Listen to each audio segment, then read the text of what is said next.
के गेनी गे छौड़ी तू डोली में, जल्दी से ससुरा के देना समाचार गे।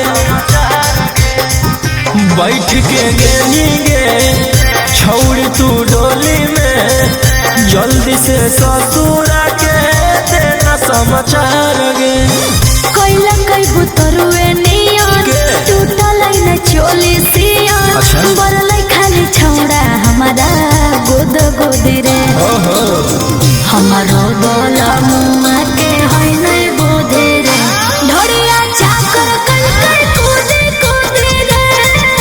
अच्छा हमारो बोला मुआ के होय नै बोधे रे, ढोड़िया चाकर कल कर कूदे कूदे रे।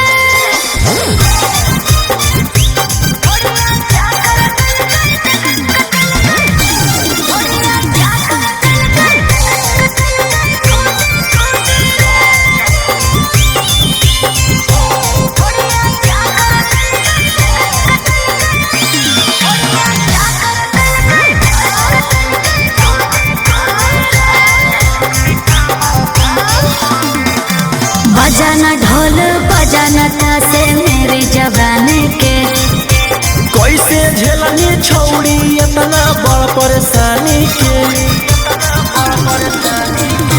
हे रे बजाना ढोल बजाना तासे मेरी जवानी के, कैसे झेलनी छौड़ी इतना बड़ परेशानी के।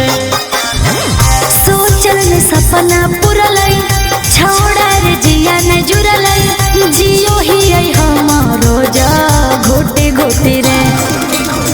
हमारो करे जाओ के है नहीं बोधे रे, ढोरिया चाकर कल कर कूदे कूदे रे। हमारो करे जाओ के है नहीं बोधे रे, ढोरिया चाकर कल कर कूदे कूदे रे।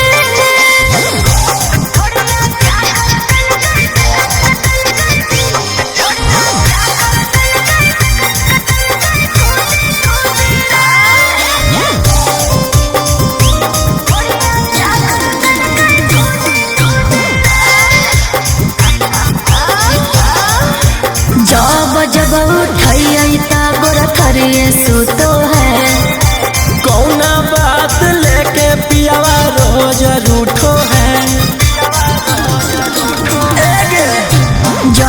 जब उठाई तब थरिए सुतो है, कौना बात लेके पियावा रोज रूठो है।